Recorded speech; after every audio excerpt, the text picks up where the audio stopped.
We make time for the things that we prioritize. We make time for the things that we really truly like and we really truly love. People are really smart. When they say they don't have time for it, they don't mean that they don't have an hour for the day. They mean they don't have the time to embark on this thing that's going to take a ton of consistency. It's not an easy thing to do, and it's not an easy thing to start.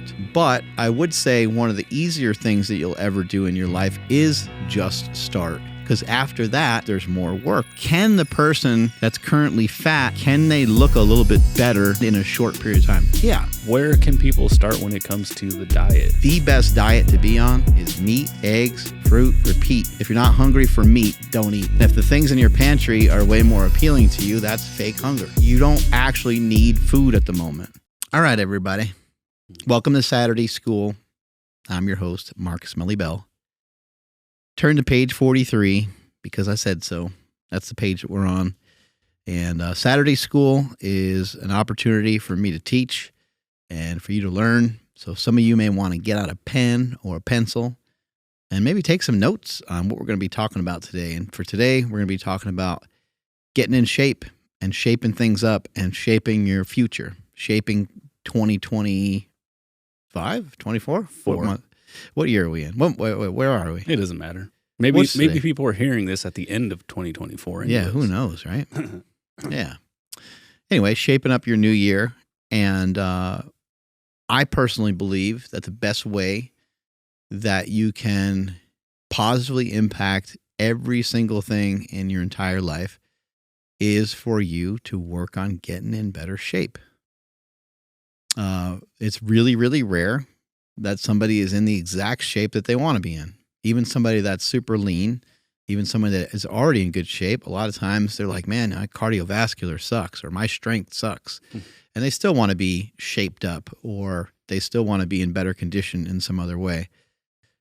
And so I believe that if you can kind of wrap your idea around, if I can get myself better in the gym by these small incremental steps every single day, I could probably also do so outside of the gym.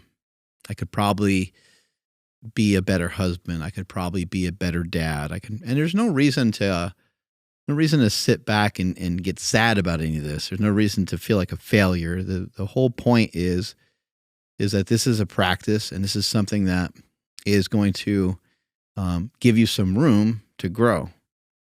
The weight room is kind of a metaphor for a lot of it, or even jujitsu or running. It could be just about anything that you do, but I personally think that it's helpful if you have the practice of going to the gym, because going to the gym is literally giving you those reps and those sets with yourself that you actually need. I think in modern times, I think it's really easy to occupy your thoughts and your feelings that are really important and to put your life on pause by having a drink or eating food that is really pleasurable or watching a TV show that's fun to watch. We're all the way to the point where it's like couples aren't really talking as much anymore. It's like couples, one couple will ask another couple, hey, what shows do you guys watch? And that's cool. And I'm not against that at all. My wife and I watch shows, and that's very normal. But I also I don't feel like my wife's and I's relationship is perfect. There's always room to improve. But I feel like we have a good relationship. We do a lot of communication. When I come home from the gym today, first thing I'm going to do is I'm going to grab her by the hips and I'm going to kiss her on the lips. Do it pretty much every time. If she's like cooking, I'm going to grab her butt or something. We like flirt with each other. We mess with each other. And then we talk. When we talk, sometimes it's like just conversational, like how'd your day go? And she tells me about swimming and I tell her a little bit about lifting and podcasting. And maybe she mentions some work stuff. And then maybe we talk about heavier stuff, talk about family matters or things that might be going on coming up. And so we have that time to do that, but we also still have our reprieve of sitting there and just kind of like mindlessly, watching a TV show. But the importance of the gym is that it's not mindless, that you're going into the gym and you have an intent, and your intent is to better yourself. whether you're trying to get stronger or whether you're trying to get in better shape. And even furthermore, you're trying to have like follow through. You're trying to have commitment. You're trying to show yourself that even when things get to be difficult, you have the ability to keep going. And so on rep number 6 of your third set of hammer strength bench press that you're doing at the gym, it might seem meatheady and you might think like, oh, I'm just being a dude building my pecs, bench pressing. And yes, you are doing that. But you can also kind of put your mind through, these are mindsets. This is going to help my mind to grow. Not only are my muscles going to grow, but my mind is going to grow. Let me get myself to a number of reps, a number of sets, an amount of weight that kind of figuratively like pushes me up against the wall. Or it's like, dude, I don't know if you got any more left. Like this is getting this is getting to be really challenging. I don't know if I can do another rep. And your arms are shaking and so forth. Breathe through it. Have the practice of breathing through it. Have the practice of going deep into the mind and now making it a mindset so that you can get in better shape and so that you can better yourself. Because again, we're not just trying to better ourselves for the gym, although training to failure has been shown time and time again to be pretty great for hypertrophy, and brushing up against failure can be really effective. But we're not just doing it for that. We're not just doing it for the hypertrophy of our muscles. We're doing it for the hypertrophy of our brain, our spirit, our willpower. You're building willpower and you're strengthening willpower. The only way to strengthen willpower, sometimes you might look at somebody and say, man, I just don't know how this guy does it. Like he's on point with so many things. Well, he's just had a lot of practice. That's really all it is. The guy's had a lot of practice. And how is he getting that practice in? More often than not, you're going to see people getting that type of practice, and that type of precision comes from training in the gym. Okay. So, again, kind of going into the next year, and one of the things that happens is people set these New Year's resolutions. I'm going to go work out. I'm going to do this. And that's great to do. Some people go full, pedal to the metal, and then they end up hurting themselves or whatever. Stuff can happen when you're not training and then you're in the gym every day for 1 week at least. But a lot of people will say that they don't have time to go work out. They're already so overwhelmed with everything they got going on. And you just dropped a really dope Saturday school. So the previous Saturday school that is available, go check that out. But it's audio only. And since we're doing video today, maybe you can do like a quick recap on that about like, people will use the excuse of not being able to go to the gym because they don't have enough time to go to the gym. I think you have to make time. And when we talk about lifting, oftentimes here at the Power Project, we don't always necessarily mean the gym. But we kind of do mean the gym. Like you need to build your own gym in a way. And the gym is actually, when COVID hit, and all hell was kind of breaking loose and people were super sad about the gyms, I totally understand. I totally empathize with those people. Luckily, I have my own gym and we were able to make some adjustments and stuff like that. But I didn't feel cool with coming here to super training, and I didn't come to super training because I felt it was like an injustice to a lot of us that weren't able to come here because we didn't want to deal with these different ramifications. People weren't meeting up for work anymore. And super training is it's also a business. We have Slingshot in the same building and so on. And so I said to myself, you know what, if I'm going to shut down the gym, I'm going to shut down my own ability to go to the gym, even though technically I kind of could because I would be the only one there. And I did that. And the reason why I did that is because I have known this since the time I was a kid, since I first started lifting. Lifting is inside your heart. The gym is inside your heart. You've got to create your own gym. The world is a gym. Everywhere you look, you can be gymming. You can be fitnessing. You could be turning something in. And I know it might seem like kooky fitness talk, but you see a bench, you can jump on it. You see a bench, you could sit down and squat on it. You see a bench, you could do push-ups off of it. You could do step-ups off of it. I mean, you can have an entire workout just on some random park bench that's outside. You can have an entire workout on a curb. That's all you need is a curb. Maybe a little flight of stairs. Doesn't even have to be that big. You don't even need any equipment. You don't even need stairs. You could literally just do some push-ups and so you can take the idea of the gym and kind of bring it to just about anywhere. And when you do that, that should kind of pull back a little bit on you worrying about so much time commitment because, yeah, it could be 15 minutes to the gym. And I personally, and I know a lot of people listening like this too, I personally like the stuck in the situation time commitment of I'm driving to the gym. And then when I get to the gym, I'm going to do gym like shit when I get there. And it makes a lot of sense. And it's 15 minutes there, 15 minutes on the way back. You play your favorite song on the way there. You get yourself hyped up. You work out. Hopefully you have a good workout and everything's good to go. But, I think that's like our only interpretation of the gym, unfortunately. And you should be able to make time for it in other ways. And you should also have different interpretations of what even working out is in the first place. Maybe you don't necessarily like to hike. Maybe you don't necessarily like rucking or something like that. But that is a workout. So if you have an opportunity to hit a trail, you have an opportunity to do something slightly different for that particular day. Now you're getting yourself into doing something a little different that, again, is going to, it's kind of cool to do some things that you're a little bit uncomfortable with.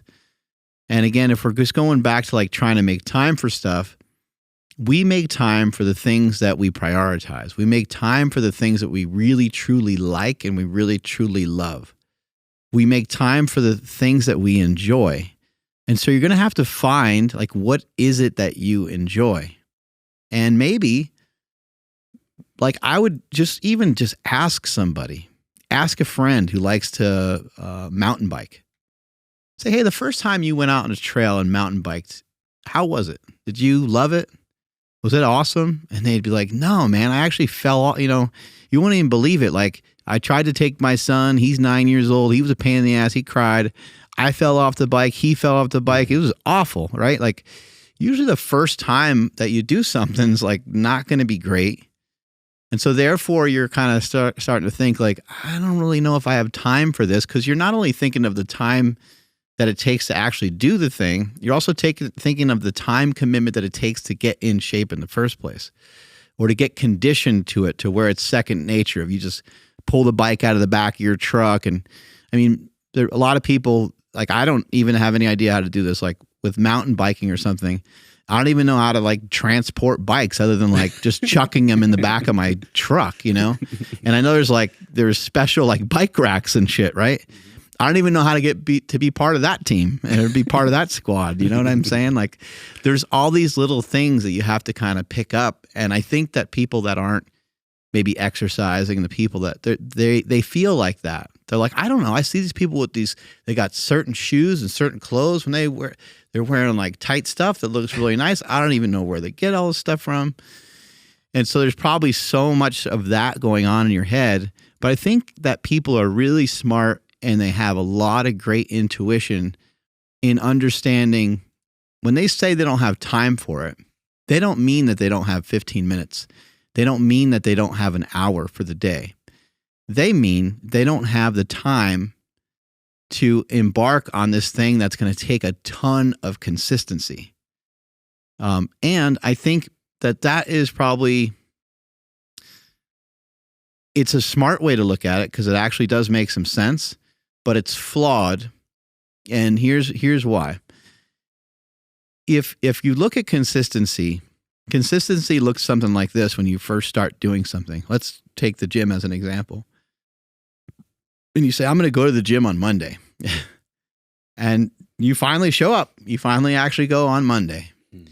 You go in, you do a little workout that a friend maybe told you about, or maybe you follow along on an app. And you did it. Like you followed the instruction. You didn't understand a couple exercises or whatever, but you did your best.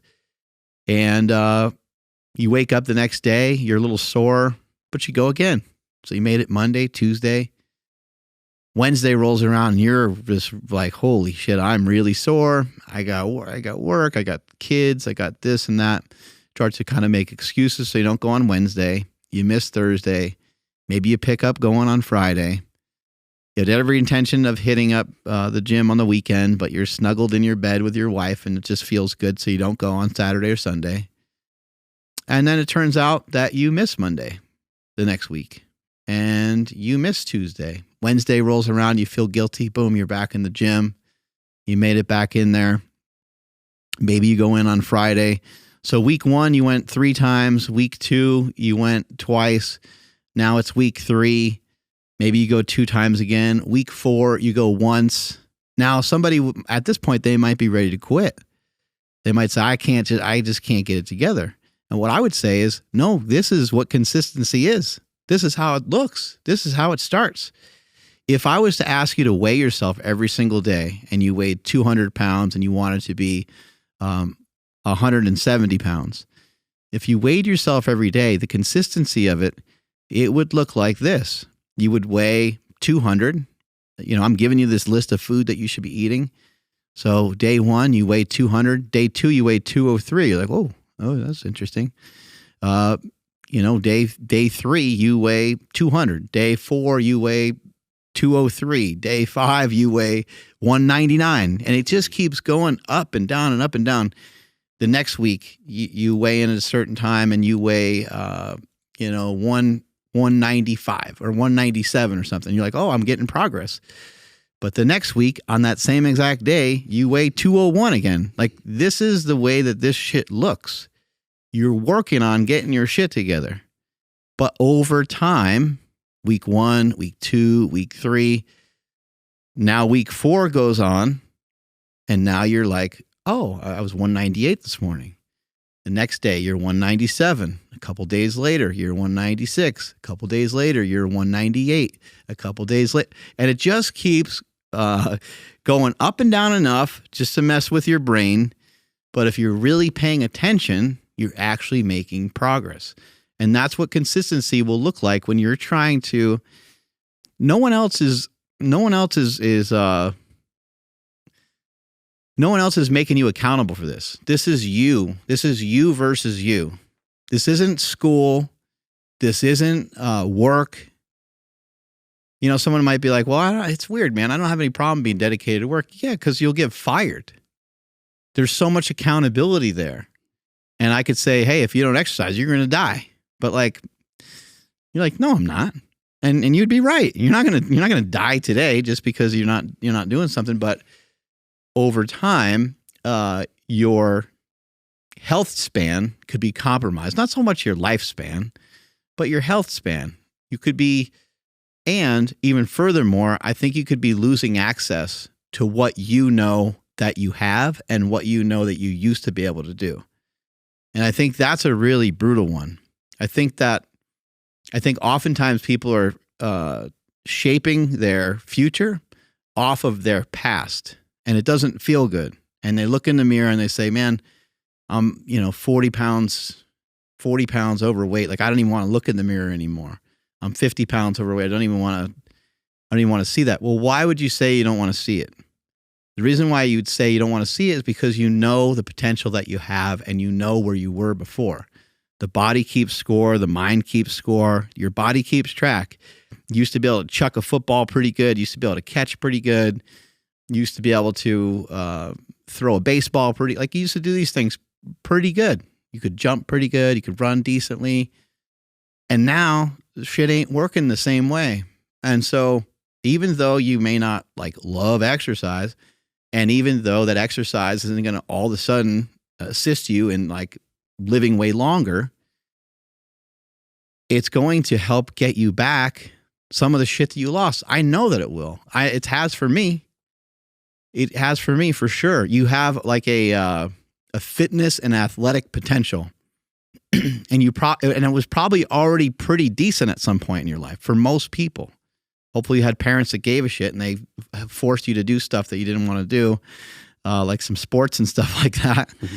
And, hopefully you had some sort of conditioning at some point. And if you haven't, it's still not too late to get it's still not too late to get to it. But I think there's a lot of people out there, if they could just get back what they had, they'd be really happy. And when you start to think about it that way, it's like, do you have time for that? Do you have time to go from being 45 to feeling like you're 25? Like, I literally feel amazing. This is the best I've ever felt. And I probably have said that more than once, but it's true.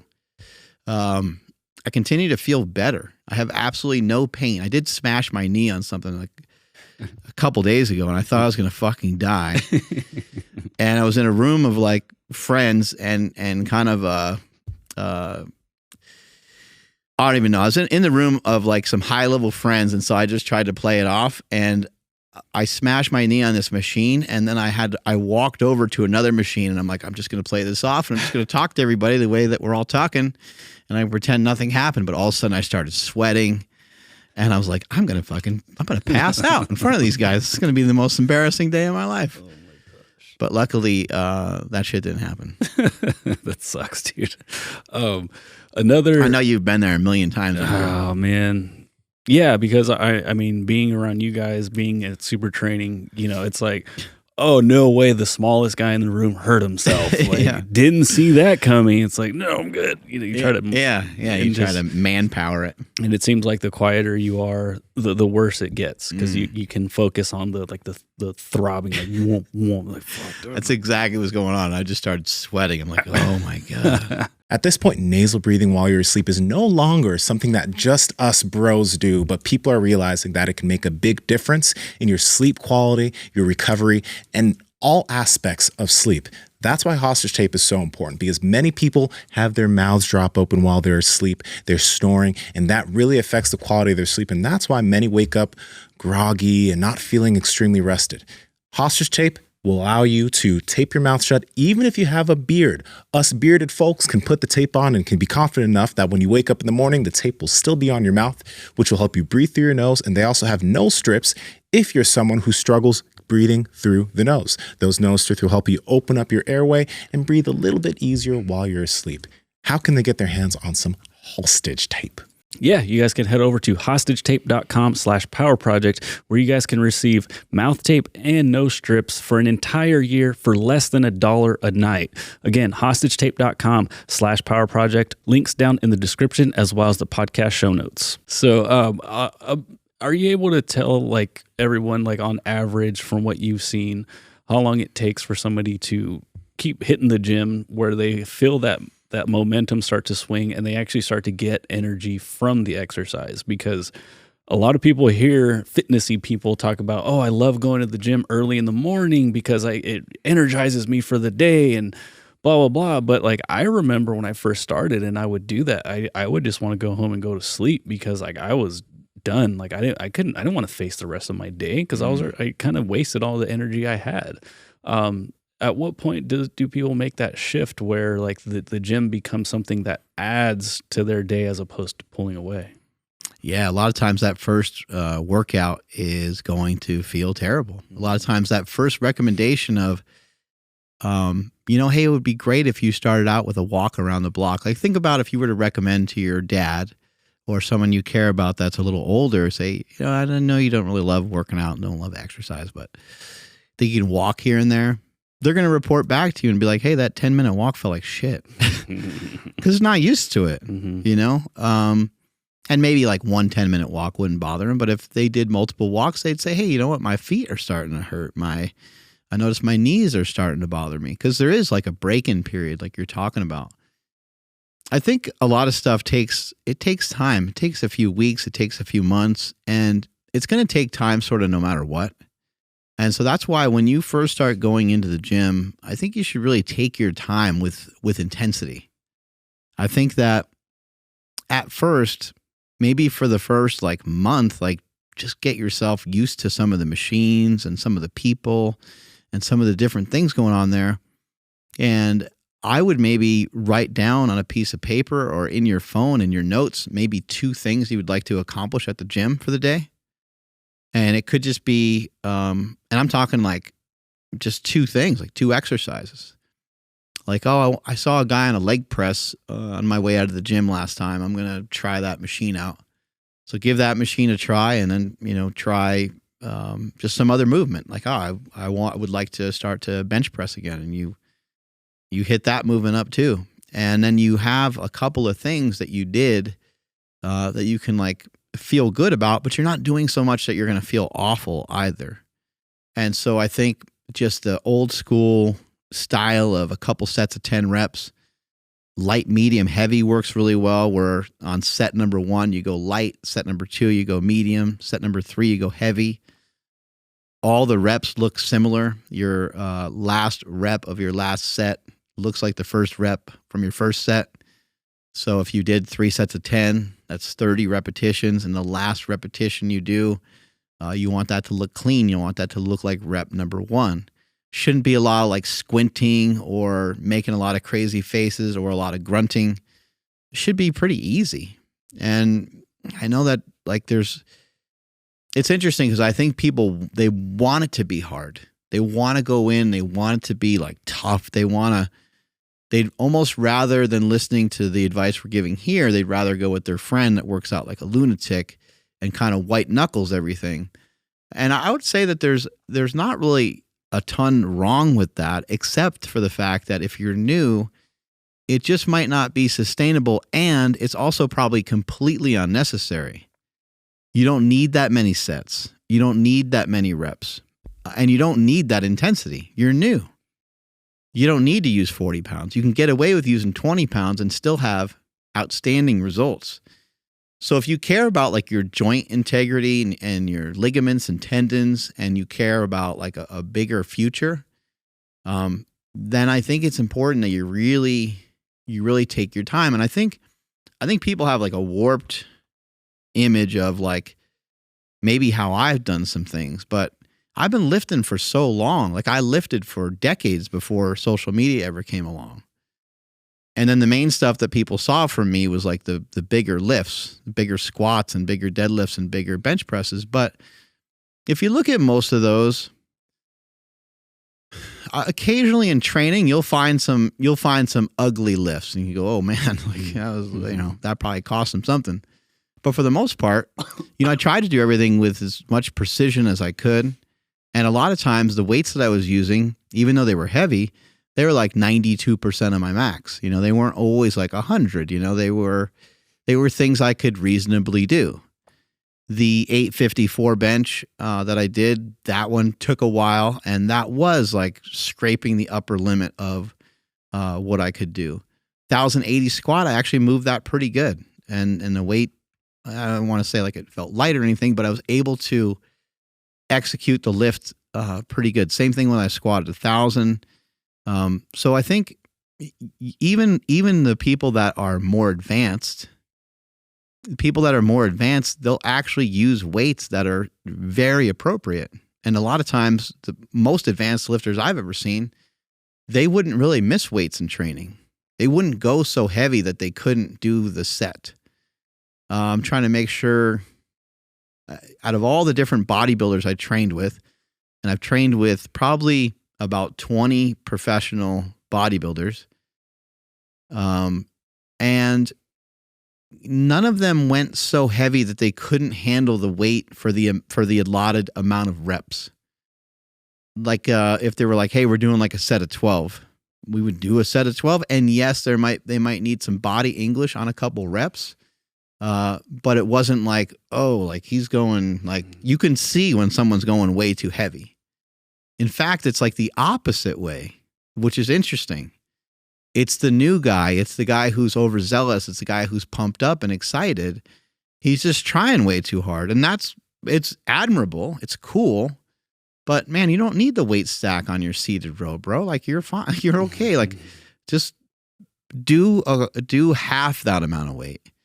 And move the weight differently, move the weight better. Like especially when you're newer, you just don't need that. So, yeah, I think it's important that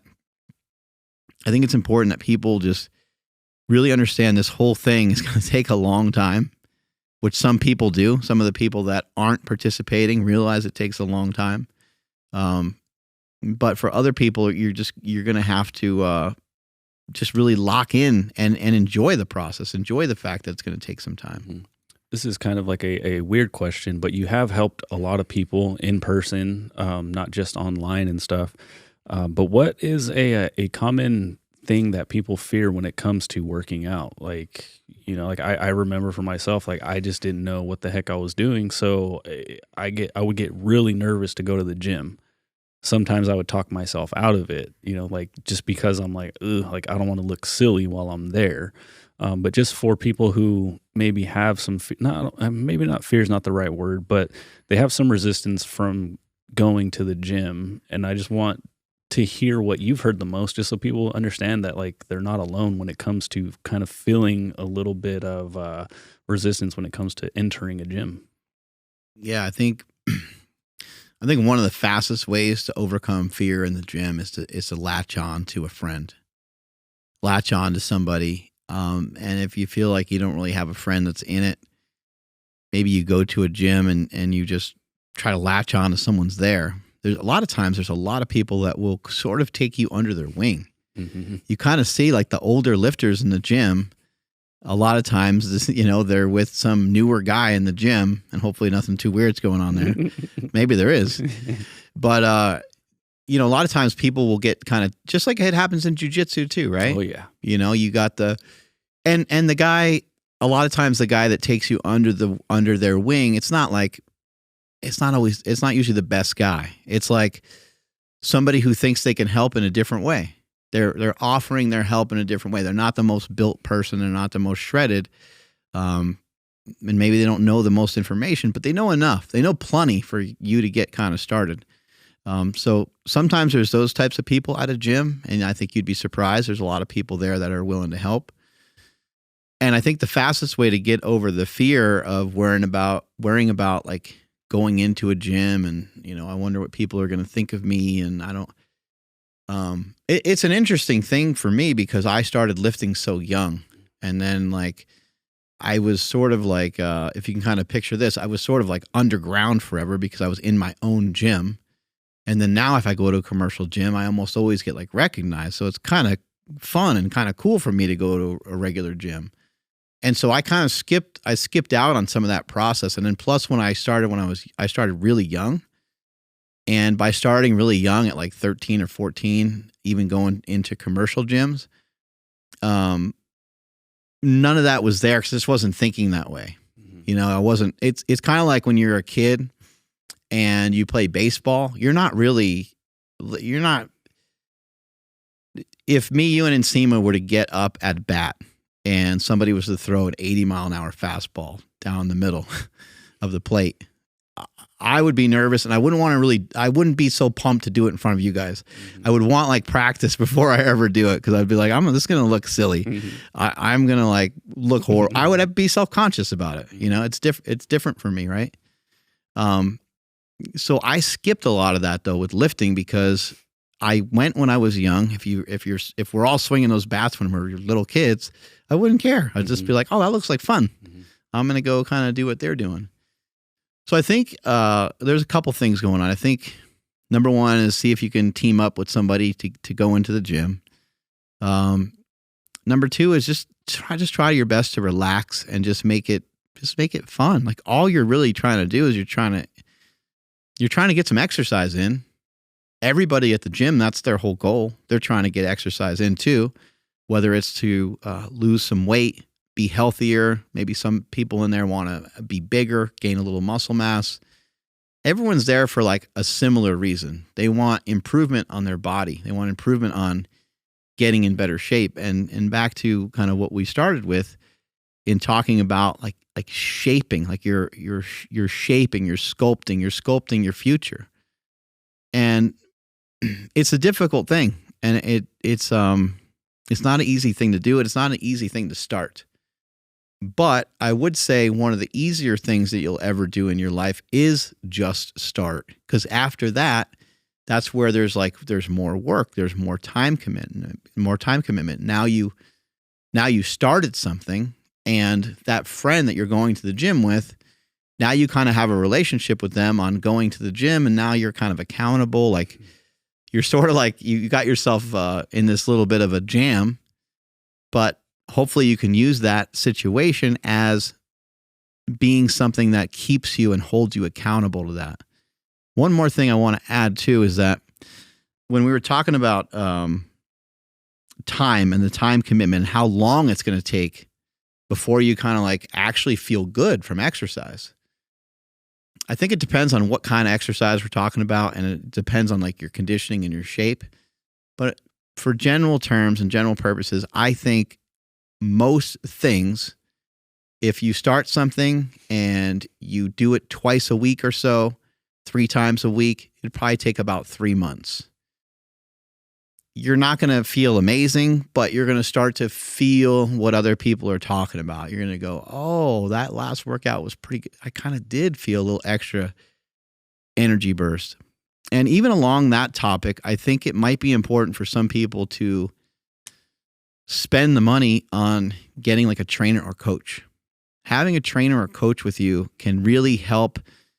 This is super interesting. Like if Andrew and I were going to start working out together, and Andrew has a goal to like get bigger or something, like Andrew and I are friends, so we wouldn't really talk about it much, like guys we don't talk that. I mean, he might mention he wants to get bigger, but it's not anything that he and I agreed upon. It's not like, now if Andrew, if I was a trainer and Andrew came to me and was like, hey, I want to have a personal trainer.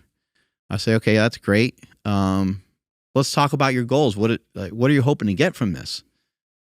Because I want to make sure that whatever money you spend with me, I want to make sure that it's worthwhile and that you get the results you're looking for. And you might say, well, I want to get bigger. And I say, hey, let's write some of this down. You want to get bigger? What else do you want?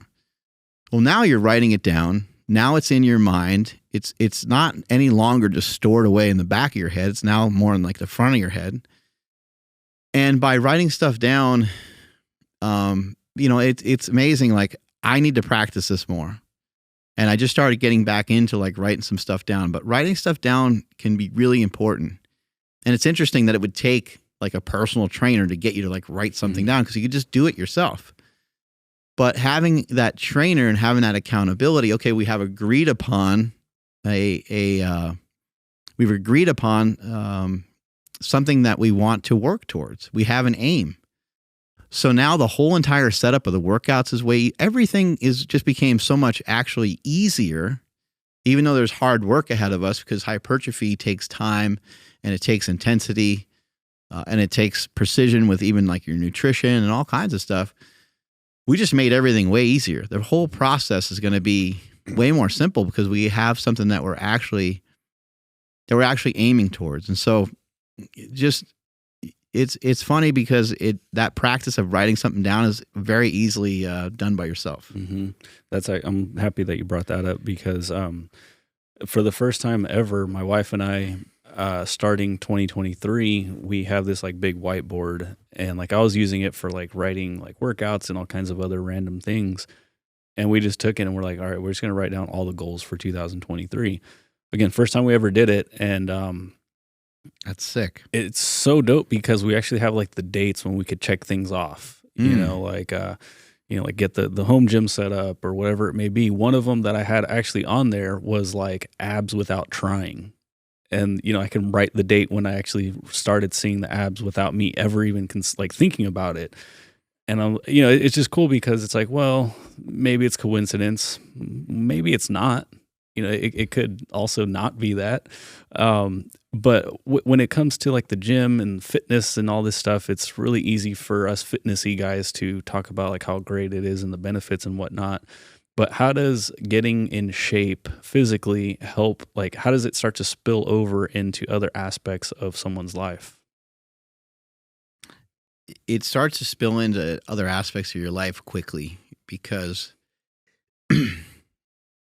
you start to just recognize that dedication that you have to the gym and that dedication you have to getting in better shape, all it really takes is some consistency, some commitment, some consistency, a little bit of time, and you start to kind of recognize that you put a little bit more time into your daughter, you're going to get better results. You put a little bit more time into your son, you're going to get better results. You put a little bit more time in your relationship.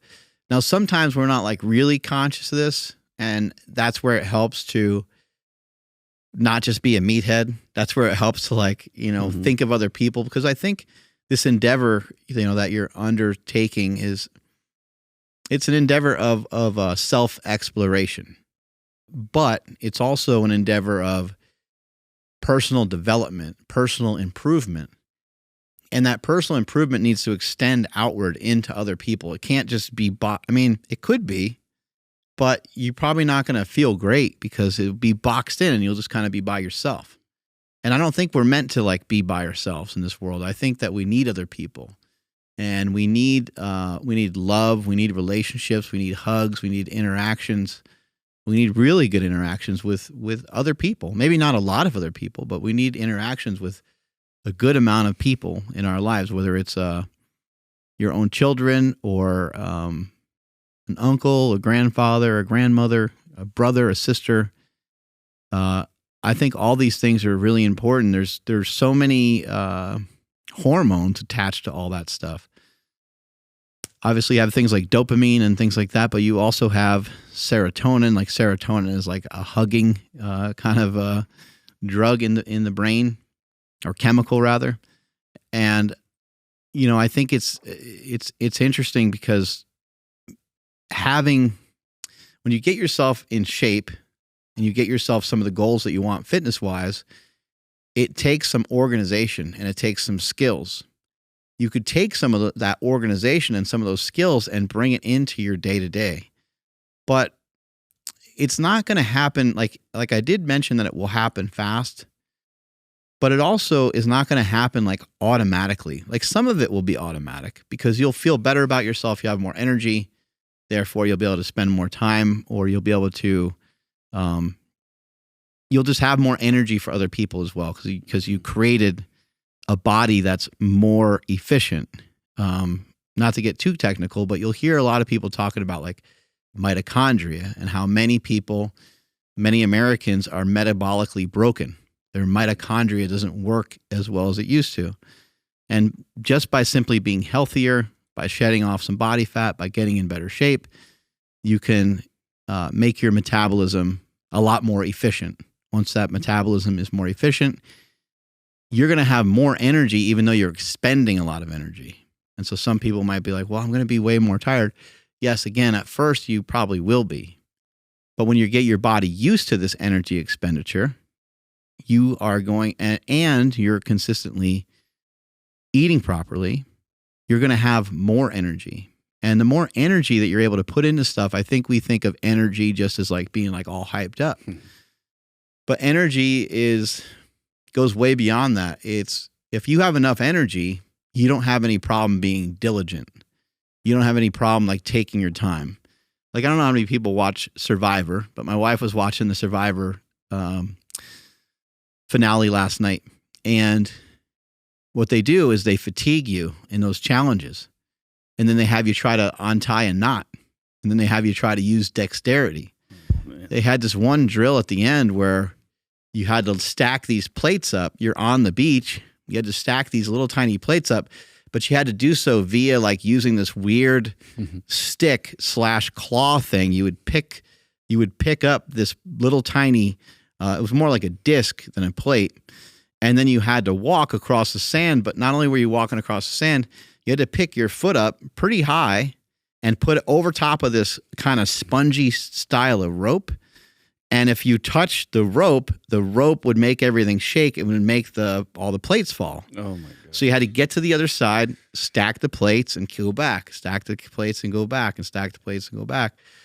And if you have enough energy and you have enough strength and you have enough patience, you can get through that activity. And it's not surprising that a lot of women end up winning those events because it's not just like grip your hands and just dig into this with all your muscle. This is a totally different event.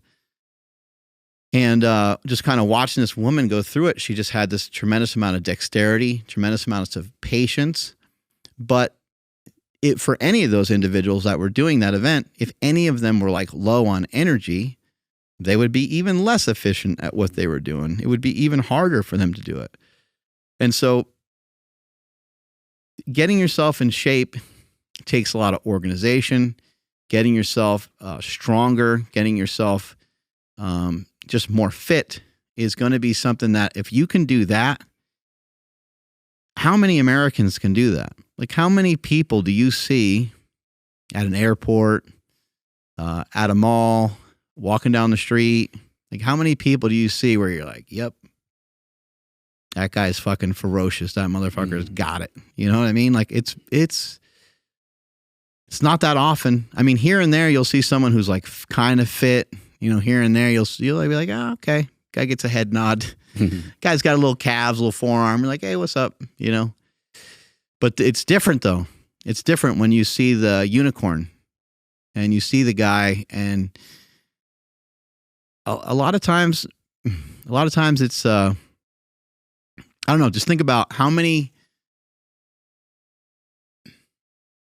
times have you been introduced to somebody and somebody tells you, hey, this is so-and-so, they own half the block down the street, they own this, and this. How often are they like just a total slob? It's really rare. Like, how often is there, they have this like long ass shirt and it's like on, partially tucked and partially not tucked, and they're very heavy and they're breathing hard and they're sweaty. It's like, it's really rare, and why is that rare? Well, because that person has a lot of pieces of their life that aren't organized. And then it bleeds into a lot of other areas where they're not organized. And I'm not a huge believer necessarily in like the way you do, anything is the way you do everything. I think it's a little drastic. But for the most part, there's a paper trail. There's a paper trail. Now, having said that, we also know a lot of like dumb meatheads that are shredded and look great and they're not really doing, but we're usually when we talk about it, we're usually kind of disappointed. We're like, man, let's shake our head. We're like, that guy's incredible. Like, I don't understand. Like, guy should be doing like, but for some people, they kind of get stuck. They get stuck in what they're doing and they're not paying attention. They don't really understand that, like, if you can get yourself in shape and you can inspire some other people to get themselves in shape, you are solving a riddle and solving a problem that's really, really difficult for most people. If you think about like our boy Nsima, it would be an interesting question to ask somebody. Hey, would you rather be rich or would you rather look like Nsima? You know what I mean? Like, and I think like my answer would be like, if I could pick one over the other, I think looking like Nsima would be awesome, as it would be an amazing place to start. And then I can turn, you know what I mean? Once you look like that, you can turn that into something. And that's the whole point of a lot of what we're talking about here today. Yeah. I think the rebuttal would be like, well, if I was rich, I could pay somebody to help train me, or I can, whatever. But it's like, well, I mean, you can't pay somebody to instill habits into you. Well, people also say the opposite of that too. Like, if I was rich, I'd be drinking a martini on a beach somewhere. True. Yeah. And you're like, well, wait a second. That's so damn true. But you can, I mean, look, making more money is important. And, fuck, people that are like making a list of shit that they want to do and they want to get better at, put that down. Like, write it. Like, make more money. And then also think about it. Think about it more. Like, put little arrows next to it. Like, how do I make, what amount do you make? What amount do you make-ish? Do you possess the ability to make more? And I think it's like, man, of course you do. Do you possess the ability to wake up tomorrow morning and just decide that every time that you walk, anytime you're walking anywhere, that you're just going to walk a tiny bit faster? Like, you could decide, the wackiest, weirdest, littlest things But you can, and will you have to go back and forth in your mind going, shit, I'm walking super slow again? Yeah, of course you will. You have to keep encouraging yourself to walk faster. And that's something that obviously is like free, but I think that when it comes to finances, I think that people think it's like this real elusive thing, and it certainly can be. But if you were to think to yourself, you know, in 2024, I really would like, I think maybe some of the problem is the same problem that you end up with when people are talking about getting in shape. It's like, hey man, like you're super fat. You're really fat. You're not going to necessarily all of a sudden get in shape. You're going to go from being fat to being less fat to being less fat to then starting to have a physique where people are like, that guy exercises, then to being in shape. It's going to take a while. And the same things when it comes to finances, but can the person that's currently fat, can they look a little bit better very easily in a short period of time? Yeah. I mean, you can be in better, you could look way different in 3 weeks or in like a month, 2 months. I mean, we were talking with Wyatt earlier. Wyatt ended up being over 270 pounds for a little while. He was gaining some weight and wasn't heading in a great direction. And then he was kind of telling me some different things he was going to do with his diet. I said, please let me help you, because you are the typical yo-yo dieter, you know, because I've been around him long enough to kind of see him make these big shifts. And he has lost a tremendous amount of weight in a short period of time. I think he told us today. About 20 pounds, yeah. Yeah. A little bit more than 20 pounds. Yeah, it was something over 20 pounds. And I was like, wow, that's pretty fast. But what I told him is like, let's have this isn't like December. This isn't January. This is like forever. Like, this is like, let's figure this out. And when you come off of this, you're not going to like spin out of this and then spin out of control. We're going to utilize the same principles that you utilize to lose the weight. Because what he was trying to do before is like kind of count macros. And I'm a fan of it. I think it has utility. I think it has more utility when you have better discipline with your food already. And then you're like, I can allot 400 calories towards whatever the hell I want, or 800 calories even. I think that makes a lot of sense. Like if you're like our boy Ray, who knows how to eat, you know, really kind of perfectly most of the time, then it makes sense for him to just be like, yeah, I'm going to get down with some, you know, 2 Snickers bars or something at the end of the day. It's not going to really matter a ton. But if you're newer to nutrition and you need a dietary intervention because you've tried a bunch of diets before and they haven't been successful for you, it's not a great strategy to use the foods that made you fat to help you to lose weight. It's like, it doesn't make any sense. Those foods react in your body and in your brain in a way that puts you out of control. Think about if a friend came to you and they were hooked on methamphetamines. They're hooked on crystal meth, you know? And they come to you and they're like, man, I was really doing a lot of crystal meth, but this week I'm going to cut it way back. You know, you're like, I don't think that's fucking good. I know it's not the same thing, because I realize that drugs and food aren't exactly the same, but I do think, I wonder, and I don't think anybody knows the answer to this, but I really do wonder, because I think that like peanut butter cups, I think they send my brain to the moon and back again. And I don't think some other people, there's a lot of other people that are with me on that, but I don't think for some other people that they care, that it matters that much. There's some people that just don't care that much about food. Mm-hmm. They'll go, oh my God, it's 3:00. I barely ate anything all day. You're like, what? How's that? Like, I'll do that sometimes, but that's like an intentional fast for me, and I feel like I'm going to die.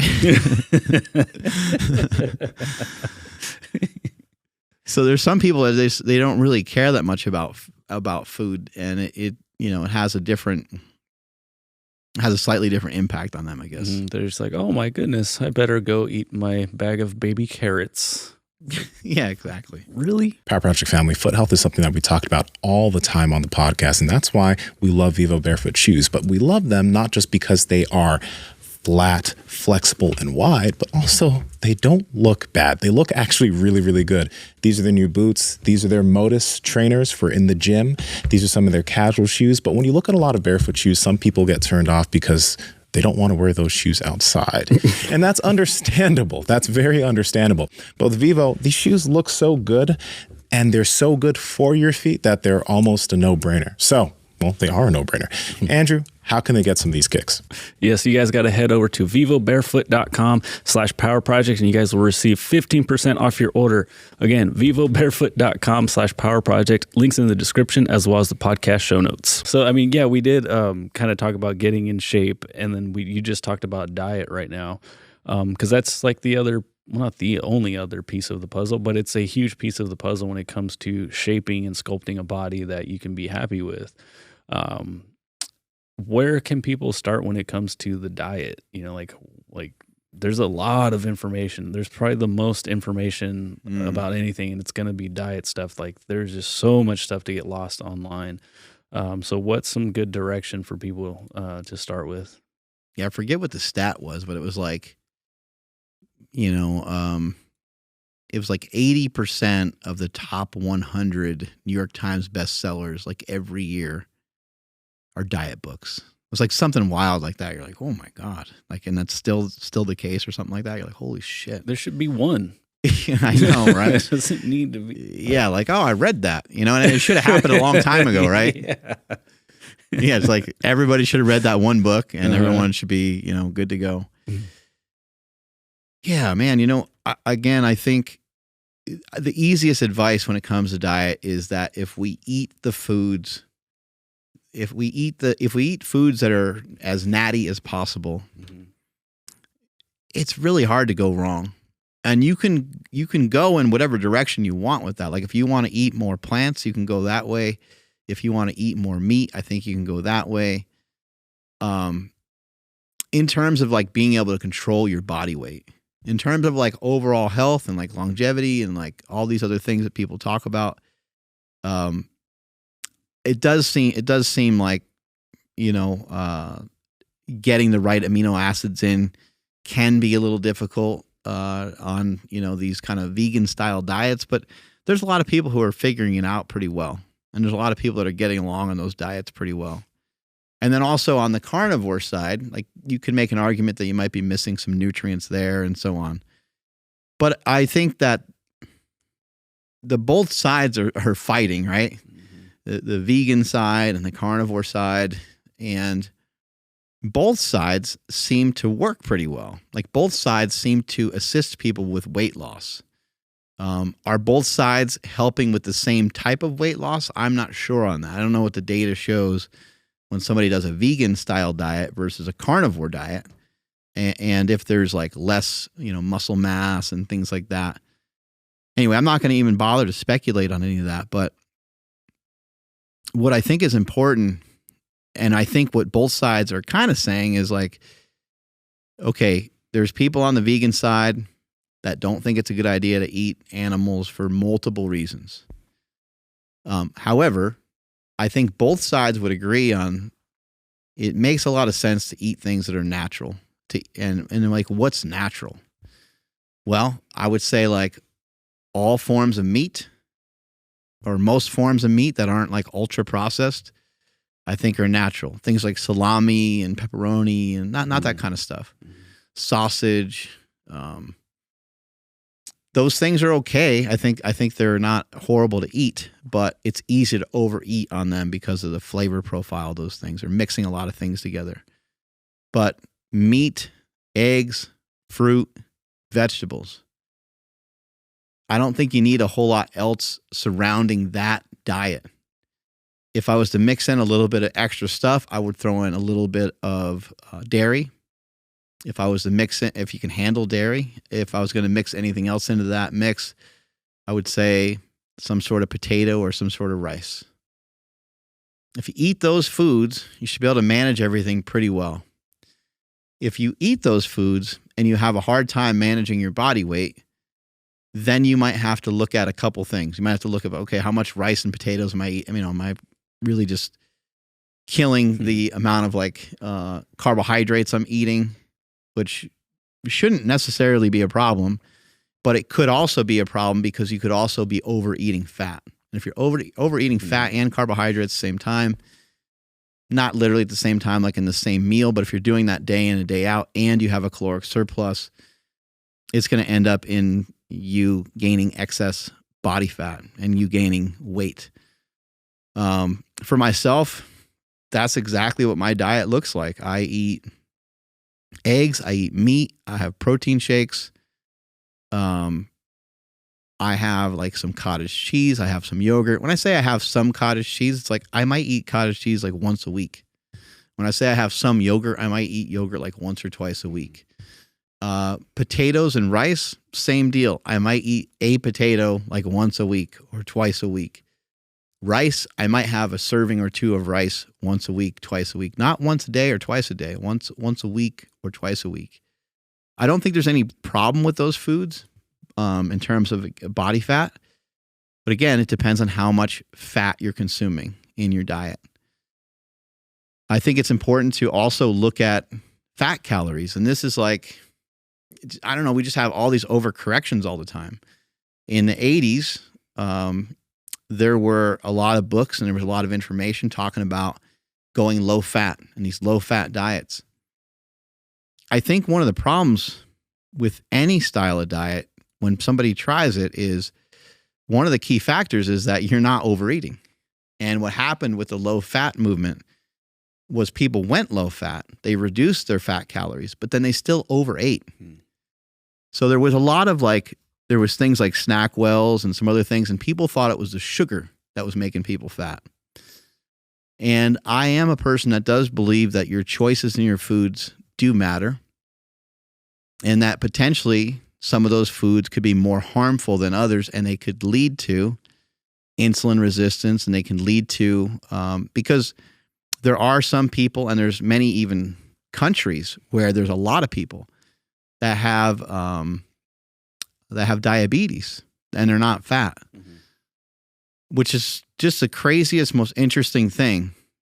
Another interesting thing about diabetes is I heard this recently. They said if we had like a way of measuring lipids, that diabetes would be a lipid toxicity disease and not necessarily just a sugar disease, toxicity disease, which that's really interesting. But if you think about it, a lot of times it makes sense because somebody that has insulin resistance, oftentimes they gain body fat, but not all of them gain body fat. So maybe it's both. Maybe it's not just a lipid triglyceride jump that somebody's getting from overeating, but maybe it's also the sugar. But in any event, I think the best diet to be on is meat, eggs, fruit, and just repeat. And if you're not hungry, don't eat. If you're not hungry for meat, don't eat. If you're not hungry for meat, don't eat. When you go and look through your pantry and when you go and look through your refrigerator and you're thinking about like, oh, what should I eat next? And if the things in your pantry are way more appealing to you, that's fake hunger. You don't actually need food at the moment. If you have like a already cooked, you have leftovers of chicken, or you have leftovers of some sort of meat that you cooked up the night before and it doesn't seem appetizing to you, it's because you're not hungry enough yet. You need to wait. So I kind of like to not necessarily fast, but I think it's a good idea to not eat.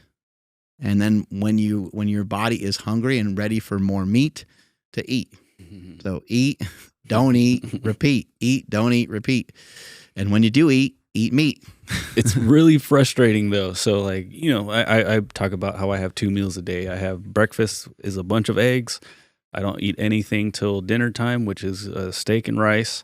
But I still, after dinner, will be like, what can I snack on? And, all we really have is Whole Foods. And then I open up the pantry, the closet full of food. And thankfully, like, we've been doing really good. Like, there's nothing in there that's, too tasty or palatable. Like, it's just like a lot of tasty pastries. It's a lot of like protein bars and stuff, which, for me, if I eat those late at night, I wake up feeling I guess I'll say bloated. So it's really frustrating because I'm like, no, I want something, but it's not there. And I can turn around upset, but I won't turn around hungry, right? There's a very, very distinct difference between the two. Yes, I kick and scream, and I'm like, that's it. Next time I go to the grocery store, I'm going to get some cereal or something because this is stupid. Like, I work hard. I should be able to. We don't have anything here. Yeah, I should be able to figure something out. And then I go to the store, and I'm like, no, like, dude, just don't buy it. So, like, that's how I do it. Is I don't keep it in the house, and I know what that sounds like when it's like, oh, if you're not hungry for chicken, then you're not really hungry. It's like, well, no, I just want something. Exactly, you just want something to play with. You don't want actual food, and try to find a better option. There you go. Like, just try to find. So, like, the worst options are potato chips. The worst options are Cheez-Its. The worst options are things that have fat and carbohydrates together. I call them matrix foods. Yeah. Like, I'll be eating some cereal and I look down at it and I'm like, I know this isn't real, but I don't care. It's that whole scene will play in my head and I'm like, fuck, this is matrix food. Like, this is not real. This isn't doing anything for me. Like, I'm not actually consuming this, but of course I am, If you want to play like a little bit of the calorie game, I think if you can find something that either is like lower in fat or lower in carbs, I think that you can have a snack. I think you can. It's just also hard too to like not have a snack that's so ridiculous that it's such a huge departure from like, eating a Pop-Tart, like a legendary tasty pastry is a good example. It's like, hey dude, like, it's close enough, bro. Like, it's really good. Like, I don't think that Pop-Tarts, I don't really love Pop-Tarts. I would eat them when I was a kid because I was a fat kid, but I don't think they don't stand out in my head as being like amazing. I just remember like I didn't eat the crust and like a third of the thing was pretty good. Yeah. Yeah, that makes a lot of sense. And a tasty pastry is cool. And like, I eat the outside of it first to like get rid of that part. That's probably where most of the protein is in the collagen. You do the same thing? Yeah, I showed Nsima how to do it, and he's like, "Oh my gosh!"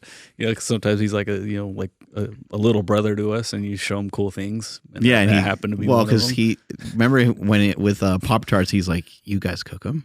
Yeah.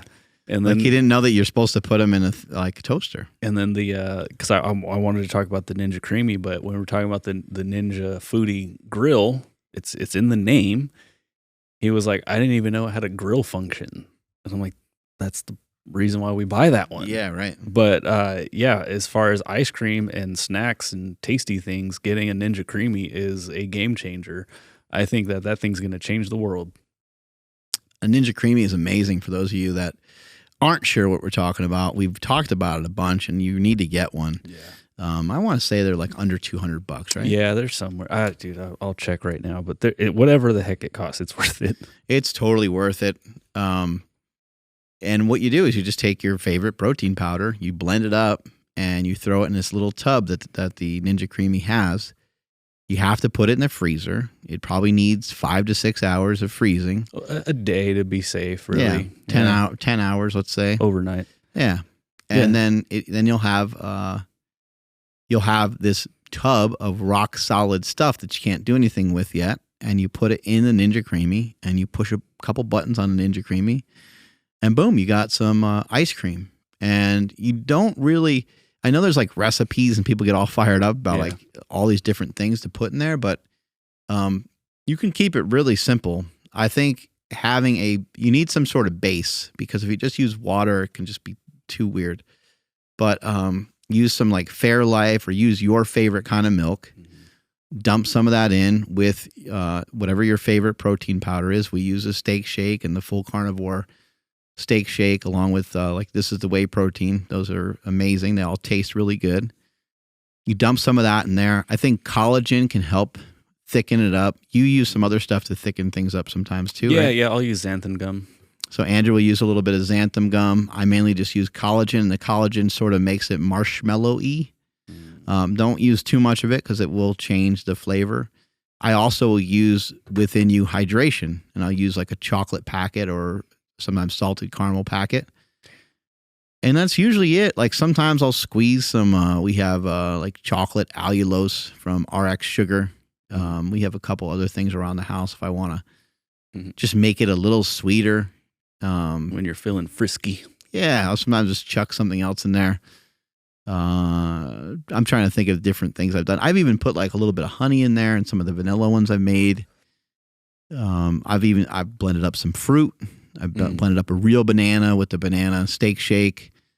I've used PB2 before. Oh, yeah. PB2 is really good in there. But you don't need some complicated recipe. It's really just you're trying to make a shake that you would find to be delicious, and then you just pour that bitch out into a container, throw that sucker in the freezer, you overnight it, and the next day you push a couple buttons on the Ninja Creamy, and you got ice cream. Yeah. Oh, you might have to blend it more than once, though.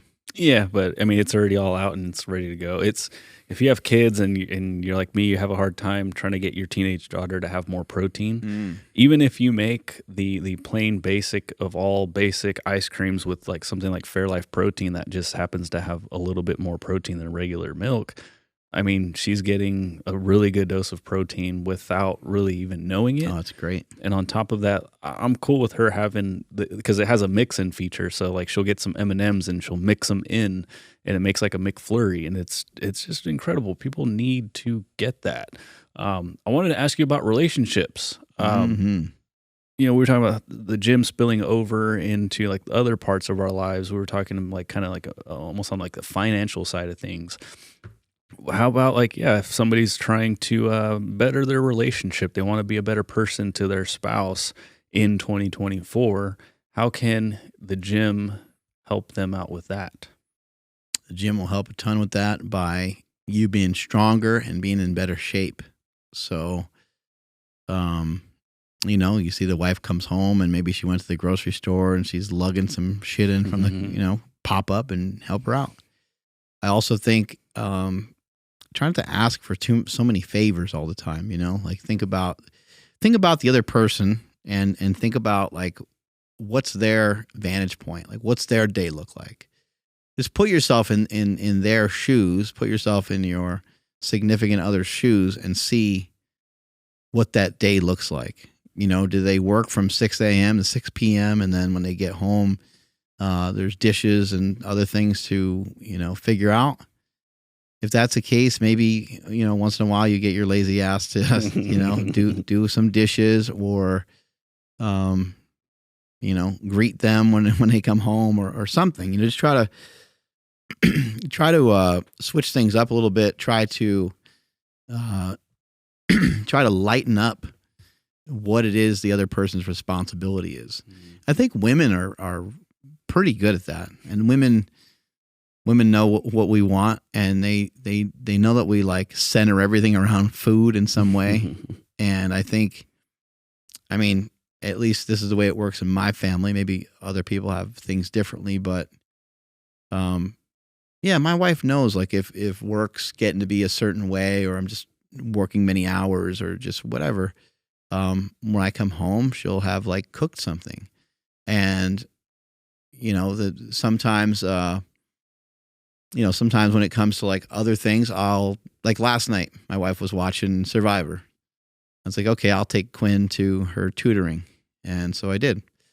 There's a lot of stuff like that where it's like, all right, well, I'm not great at like doing dishes. I'm not great at like doing laundry. Like I suck at all that stuff. Not that I suck at it, like I can't do it well. It's just that like I don't usually do it. But I will help with the dishes on occasion, and I will definitely, anytime the kids need something, I will always do something with the kids, and I've always been that way.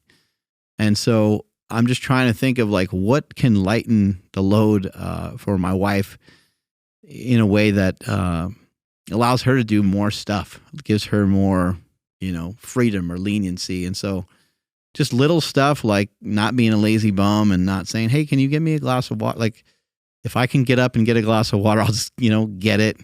I don't need to add one more thing. to her plate. If my clothes are on the ground, just don't walk past them. Just pick them up. You know what I mean? Like just pick. My wife will pick them up, and she'll never say anything about it. But that doesn't mean that I shouldn't pick them up. Mm-hmm. Like if I want a better relationship with her, and if I want to, you know, the best way to love somebody is to show them. You know, you don't just, you can say it. You know, you could say it a lot. But the best way to show that you really appreciate them is to actually have actionable things where you're showing them. And when you go out of your way to do something, that's how you know you love somebody. And that's how you know they love you. When you're in the beginning stages of a relationship with somebody and they go out of their way to do something special for you, not like just necessarily like buy like a gift or something, but it's like they did something that was really flattering where you're like, wow, like they care about me way more than, like I wasn't expecting anyone to give a fuck about me this much. Like this is really cool. That's how you know that you're in love. And that's exactly, those are the things that you want to try to figure out. How do you make those things happen, even if you've been together for a long time? Power Project Family on the podcast, we talk all the time about feeling good habits to make sure that your health is in check. And one of the things that's super important is getting your blood work done, because you could be getting great sleep, you could be having great nutrition, but under the hood, there could be things going on that you don't realize. So it's always good to get your blood work checked so you can totally understand what's going on. Now, the thing is also, when you get your blood work checked, there's so many different things and so many different numbers that it's hard to tell what's good, what's bad, and how do I optimize things. And that's where Merrick Health comes in, because they have patient care coordinators on staff that can help you interpret your blood work and then give you the necessary recommendations as far as supplementation, nutrition, and if you need it, hormone optimization that'll start moving you in the right direction. Andrew, how can they get their hands on it? Yes, that's over at marrickhealth.com/power project. That's MAREK health.com/power project. At checkout, enter promo code Power Project to save 10% off the Power Project panel, the Power Project checkup panel, or any individual lab you select. Again, that's at marrickhealth.com/power project. Links in the description as well as the podcast show notes. Yeah, I've been focusing on, because it's like you see it on TV a lot where like the girlfriends get together and they're in a circle of just like complaining about like their husbands not doing this or not doing that or whatever it is. It's like a complaint fest. So in my head, I'm like, I just want to make sure my wife doesn't have anything to complain about. I'm not perfect. I'm striving for this, right? But like, you know, I don't want someone else's spouse to be like, oh, my husband farts all the time. So like, I will literally, like, if I have to, I'll try to walk out of the room and be like, I gotta go get something. And sometimes it's funny because she knows what I'm doing. Yeah. But yeah, the little things like you're saying, like the clothes on the floor. I think even that example, it might sound silly, but I think it's a good example. Yeah. So like I said, like, so you want to be desirable to your wife. You don't want her just being like, he's fucking around farting all day. Yeah. And, you know, but like other things, like I don't want her to complain about me complaining too, you know, like, see if I can say this, there was somebody that she was talking to and they were saying that like their husband's like, oh, I hate my job. And, you know, I got to wake up early. And she's like, oh, well, what time does he have to wake up? He's like, oh, he has to wake up around like 4:30. And then she's like, in my head, I'm like, well, Andrew does that every day. And I don't hear him complain once. And I'm like, well, it's a little bit different, babe, because like, you know, he's going to work, I'm going to work out and stuff. But like things like that, like you want your spouse to be like, damn, my man's the shit. Like that's cool, you know? Like so like for me, that's like what going to the gym has done, right? Like when my wife first met me, like I actually started working out because of her, but like I wasn't the confident and like strong person I am today. You know, I wasn't the guy that was going to jujitsu when I first met her, but like now that I am, like I feel even better and I feel more confident with her and stuff. And so for us, I mean, working out we already had a great relationship, but just made everything so much better. And I just think other couples would, I mean, easily be able to experience that as well. Yeah. And I almost forgot like the value of committing to like a specific time, you know, and I think that I'll always believe that there's something special to getting shit done early. I don't wake up, you know, nearly as early as I used to. But I do think there's still a lot of value in practicing and spending some time waking up at 5 a.m., waking up at 4 a.m. and, you know, going to the gym and getting a good workout in. It's a great discipline. And it's something that you ended up learning way before you had your son. And so it's like, that would be a hard skill to pick up out of nowhere after you had your son. But it's an easier thing to lean into. This is going to sound weird, but people don't understand that, like, when you have a kid, you value the time you have with the kid, but you really value the time that you have with yourself too. So don't feel guilty if you're pumped to get out of the house. And I remember, like, when I would leave in the morning, I was like, I don't want to wake anybody up. I'm going to be real quiet. And everybody would be asleep. And even by the time I got back, a lot of times everybody would still be sleeping.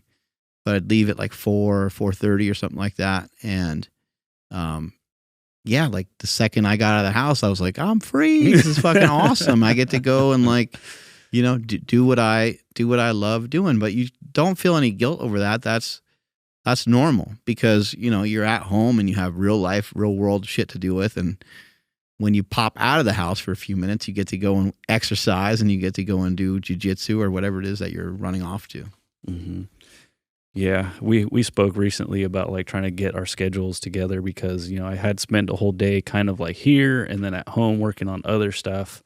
And yeah, I felt bad for that, because I'm like, oh dude, I didn't get to hang out with my son. But yeah, waking up early, I mean, it has so many benefits, because, like, I don't know, I operate really well, like technically, I guess I'll say, like, whether it's like writing stuff or working on the podcast or working on my own stuff.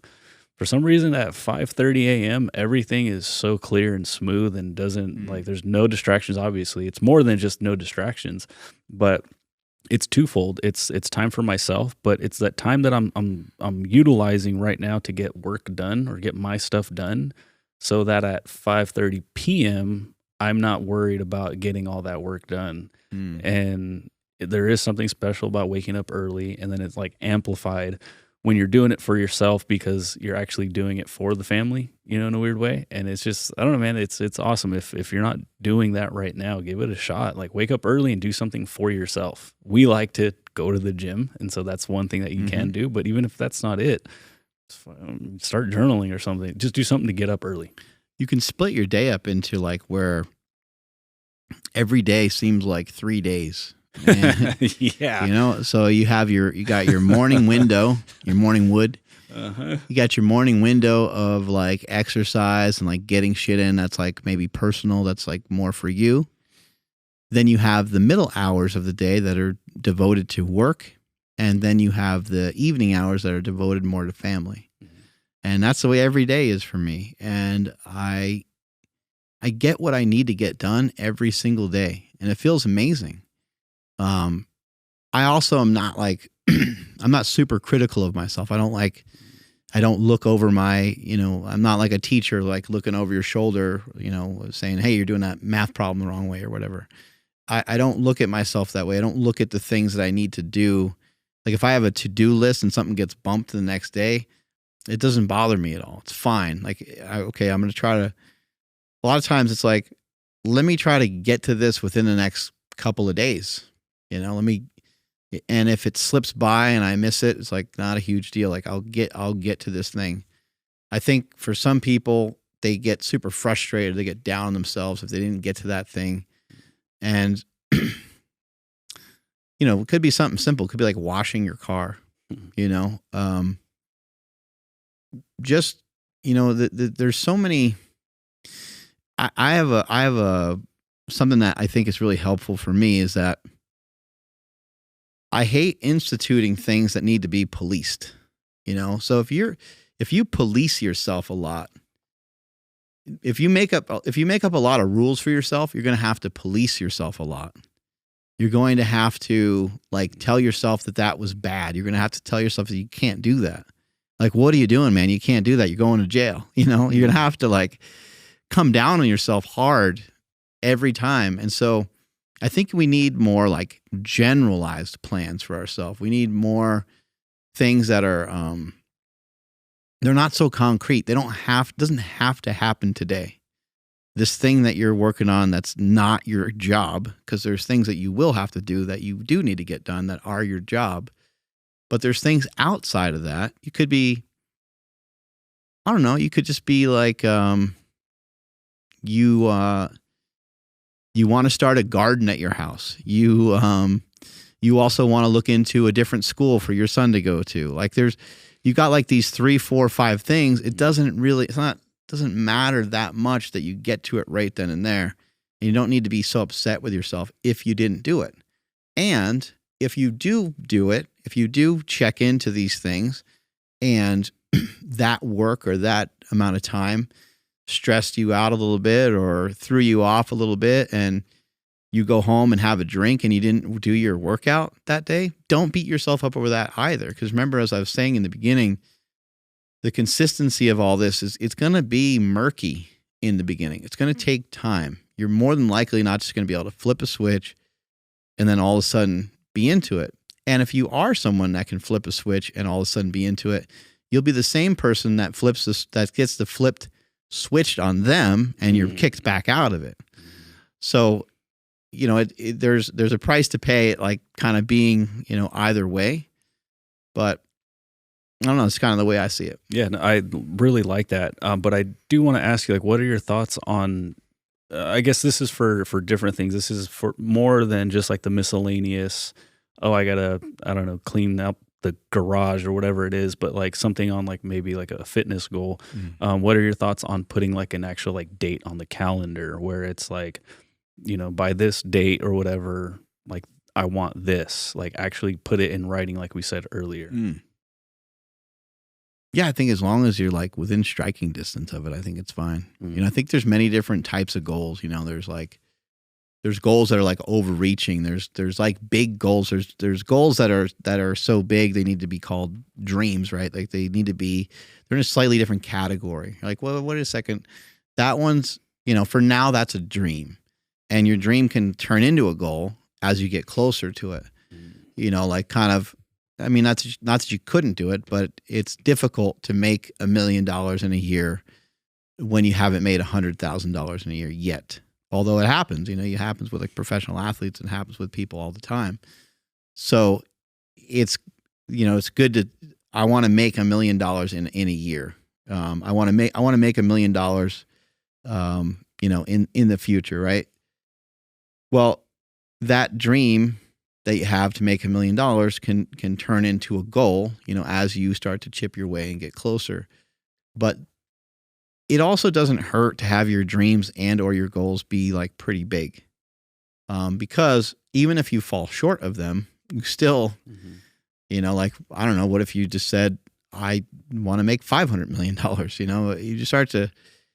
And I think it's an interesting thing to think about. Like if you were to say something really big to yourself, like let's take this for example. Let's say, Andrew, could you be 6% body fat? You might be like, well, it sounds like quite a bit to chew off, and it's going to lead to like a lot of sacrifice in other areas. But if you don't think that you can be 6% body fat, then you certainly never will be, right? I'm not even saying that that's a goal, because like that's such a lean body fat percentage that it's just like we know what it costs to do that, And by the same token, if you and I are sitting here saying like we want to be billionaires, it's like, like really, like, it's like. I don't know if I even care. You know what I mean? Like, I don't know if I even care. Like it's cool, but that seems like it's so far that I don't even know. Like, I don't even have like an emotional attachment to it at all. Like, right. I don't. Yeah. You know what I mean? Like, yeah, whereas absolutely. when I was younger, when I was thinking about $1 million, I was like, that sounds like so cool to try to figure that out one day. I'd love to be able to. And then there would be doubt, and I'd be like, I don't know if I'll ever figure that out. But I was like, that would be. And then I wrote it down, like how much you would need to make in a day and stuff like that, which is $27.50, by the way. But when it comes to our goals and some of those things, I think it's good to have it's good to have goals that are a little bit more like a checklist. They're a little bit more of things that you could get to now. Like I want to be able to, I want to be able to do 10. I want to be able to do 10 pull-ups with perfect form, full range of motion, and right now you can do 6. That's the kind of shit that I like because I think it's energizing and it's uplifting when you have something that you're so close to. And then I come in, I'm like, dude, I did 8 reps, I did 8 reps, and you're pumped up too because I told you that I wanted to do 10, and you're like, oh, that's sick. You fucking improved by 2, and be soon enough. So I think that those smaller goals, those intermediate goals, I think can be really important because they just hype you up so much, and you're talking about like it's producing a dopamine response. It's just giving you so much confidence every time you're hitting those markers. Mm-hmm. Do you think it's a good idea to tell someone about your goals? I think it could be a great idea. And I think, like we said earlier about like writing it down, I think writing it down, telling people about it. Let's just say I wanted to film a movie, and I said, if I said, Andrew, in January, I just got excited about this idea. I'm gonna start filming a movie. Well, if I say that before I'm actually set to do it, I just kind of halfway set it in motion. Deion Sanders did this recently when he was being kind of criticized with the Colorado Buffaloes. He, started out the season real hot, and then the season went real cold real fast. It is Colorado. Yeah. It's cold. Yeah, exactly. And he said, he goes, no, I knew this. I knew we weren't there. He's like, we're like 5 or 6 players. And then he looked right at the camera. He goes, we're 5 or 6 players away right now. He's like, so if you're listening to this, come to the University of Colorado so we can win some championships. Ooh. And I was like, he just made that happen. Right. Like he just almost willed that to happen just by doing that. He turned it in like a little bit of like almost like a wrestling promo. He was like, if you want to win some national championships, come to the University of Colorado. And I was like, that's crazy. Cause he was talking about how he's like 5 or 6 athletes off. But just because he said that message, as soon as that message went through the airwaves, how many kids, how many homes, how many of these high-level football players are out there that are telling their parents, I got to go see Deion Sanders. I got to go to Colorado. They're shifting their mindset towards, and even, nowadays they have in college football, they have like a little bit of a trading system. So you can get traded to like another team. Whoa. So they could, through like the trading portal or whatever they call it. So yeah, because kids transfer. That's right. Okay. Transfer portal. So you can transfer. So like he could have a junior, you know what I mean, or a sophomore. Like he doesn't have to just settle for like kids that are just coming out of high school. He could get like someone who's already amazing that can change the team right now. Man, how great! I mean, dude, if you're a kid and you're a football fan and you're trying to make it to the league, how amazing would that be to go play for Deion Sanders? You know how successful like so many of these guys are going to be. Like not even like football wise, like whatever, but like these guys are gonna like be big time just in all kinds of other stuff. Yeah, absolutely. Deion is amazing. Yeah. Just on the topic of journaling and writing stuff down, something I did recently with a friend, which is just a little different for me, but we just did some journaling, and this is something that you can try to do. For those of you that think it's cool, then maybe join in. And those of you who think it's weird, it's fine. If you think it's weird, it's okay. You want to write down kind of the following 4 things, and you want to write down maybe a couple of things in each category. Maybe it's like 2-3 things in each category, but something you're grateful for, your plans for the day, your fears, and something to watch out for. So again, number 1, gratitude. Number 2, plans. Number 3, fears. And number 4, things to kind of like watch out for. And I did this practice, and I was like, oh, whatever. I just did it with a friend, and then my other friend did it as well. And then you just write it out on a piece of paper, and when you're done, you just fold it up and you just keep the piece of paper. You can throw it away, but you could also just look at it a couple days later, and you kind of look and you're like, oh, wow. And like fears and or like resentments or anything like that, that's probably going to be the one that you look at that will probably constantly be like rotating or changing or look the funniest to you when you look back at it. Yeah. You're going to be like, why? A jiu-jitsu tournament? Why was that even you're 4 jiu-jitsu tournaments, down the line now, and you look at that and you're like, why was that even a fear? I was being such a pussy. And then same thing with some of these other things too. But gratitude is an interesting thing. You hear people talk about that a lot and like, hey, you should, I actually halfway used to think a lot of this stuff is crap too. But what I would say about this is that if you're grateful and you feel grateful and it's clear to other people, like you don't have to necessarily write it down to be a grateful person. People should be able to recognize that within you in a lot of ways, just by the way that you are and the way that you act and the way that you live your life. It should be, hopefully it's clear that you like life, that you enjoy life, and that you're grateful for it. But more recently, I've just been kind of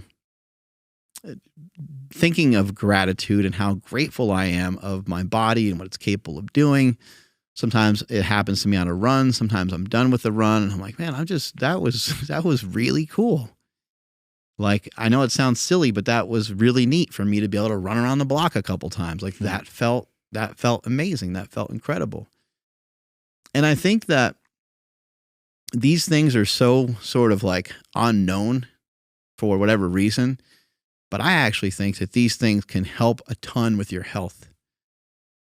You're not necessarily doing anything for your health other than just like writing down like what you're grateful for, but like being grateful, some meditation, writing out your plans, writing out your concerns, it's cathartic. It's therapy.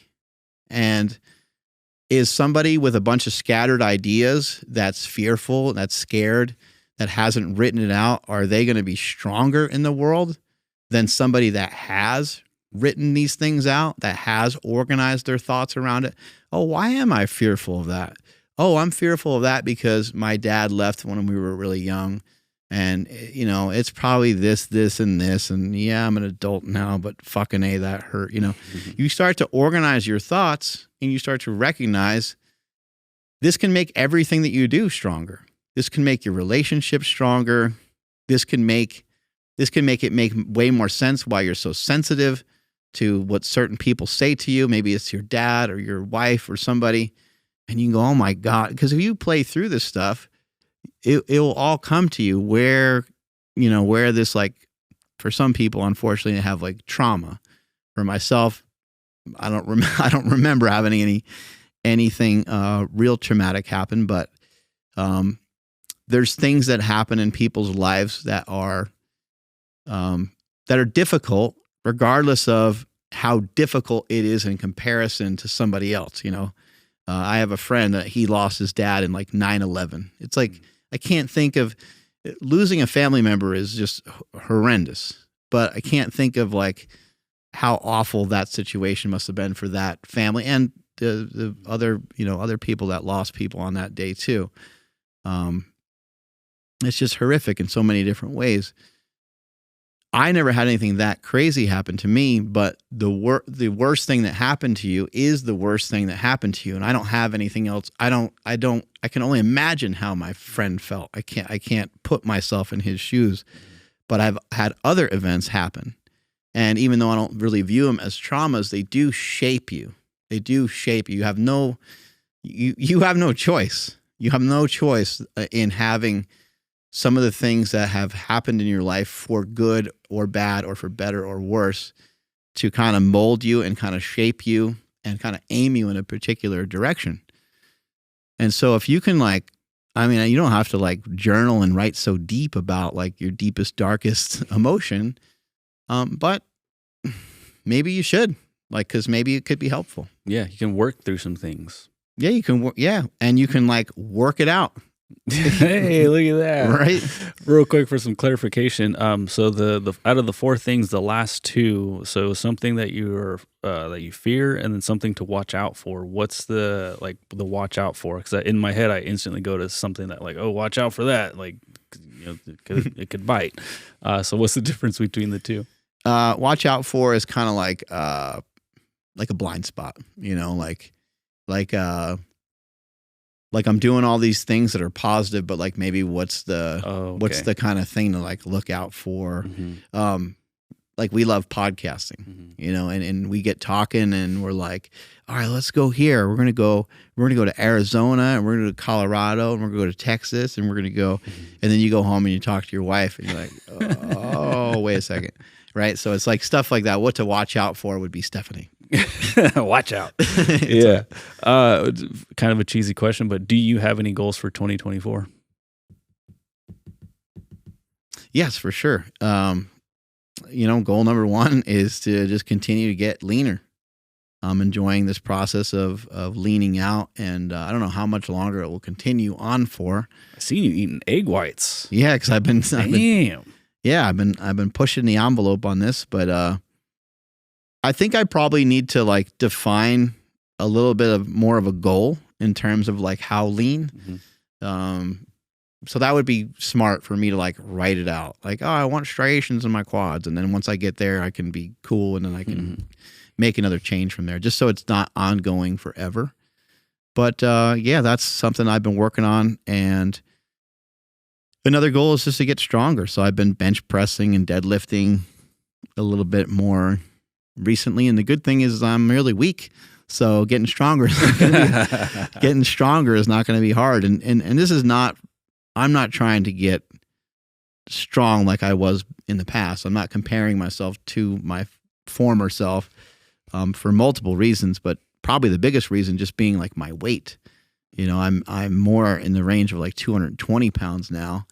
And I haven't honestly really ever power lifted at that weight before. I've cut down to that weight before and done some stuff in the 220 class when I was like a kid basically, but and I tried to do a 500-pound bench as an adult in the 220 class. But anyway, I'm just working on just kind of rebuilding some strength because I took so much time away from some of those conventional lifts. And I realized, especially when it comes to bench pressing, that I'm way too good at bench pressing to ever really stop. It's an exercise that like I get so much from it. It works my entire body. And it's just always a good idea for me to handle some sort of regular-ish barbell bench like once a week. Again, I get so much from it. Why wouldn't I do it? So to me, it's like, it's almost like a squat or a deadlift in a way. Like it works my whole body. I can handle a lot of weight in it. And it's good for everything. It's good for bone density. It's good. It's just a bench press is the only issue is, so I think most of the time when people are thinking of these kind of like money exercises in the gym, they're usually thinking of a squat or a deadlift, and the bench is like sort of the last one on that list, but it fits me really well. It doesn't take anything extra for me to do it. It doesn't compromise anything. It doesn't hurt. Whereas like if I'm really starting to get like way into squats again, like that's going to be, I will start to squat again too soon, but like that's going to take, that could take like a year and a half, 2 years for me to like get halfway proficient at squatting again. Yeah. And then what else would that take away from, right? Exactly. Squatting and running. I know it's possible, but you really love running right now. So don't mess with that. Exactly. And that's exactly what I'm looking at. And that would be like what to watch out for, like, got it. Okay. Okay, I'm trying to increase my deadlift, but okay, I like deadlifting. But the whole reason why I've been using 225 for the last 3 weeks is because it's something I'm watching out for. I'm paying attention to like, you can use 315, but you kind of can't because it could fuck up your running. So stay with 225, and I don't know, maybe it never gets any heavier than that. Who knows? Sounds good. But most likely I'll progress to adding a little bit more weight to that. Yeah. Anything else? No, I think we fucking nailed it. I think, getting in shape in the gym can help shape so many other aspects and avenues of your life. And I have a quote to share with everybody here. Here we go. I'm grateful for all the people that dig Saturday school too. Mm-hmm. We got some great fans. Oh, I was telling somebody, who was it? Oh, it was Bruce Cardenas. I was with Bruce at Gold's Gym, and I ran into a couple of fans at Gold's Gym, and I was telling Bruce, I said, it's really kind of cool. I was like, sometimes I'll run into like someone that's kind of like a follower, like they'll follow Instagram and stuff. And sometimes I'll run into a real diehard fan who was a fan of like powerlifting. They were a fan of me from long ago. And I said, there's a big difference. And he goes, have we run into any real fans yet? I said, no. I said, you'll know it when we do, And then it was like maybe 20 minutes later, we ran into a guy with like a strong hat. That's sick. And he was like, strength is never weak, And I said, there you go. I said, Bruce is like, yeah. He's like, it's way different. It's like that guy's eyes just lit up when he saw you. I was like, yeah. I was like, it's super cool. It's like I have this like little tribe of people that love the shit that I used to do. Anyway, yeah, I heard this morning.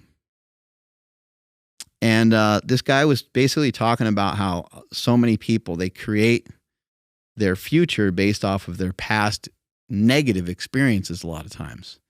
And so they're thinking about what they're going to do in defense of the things that happened to them that were negative. And he said, create your future from your future, not from your past. So I thought that was pretty neat. You're trying to create your future from what you're doing. Like you don't have to still be that same person. You can continually to make small changes. When we had Gil Headley. When we had Gil Headley on, this guy works with the dead, and he was convincing us, and he did a great job. I found so much of what he said to be super motivational, but he was saying how malleable the human body is, and the brain, and how much you can make such huge changes while you're alive on this earth. And even after after you die, the body makes tons of changes almost immediately. And he just had case after case of all these things that he thinks that people could do to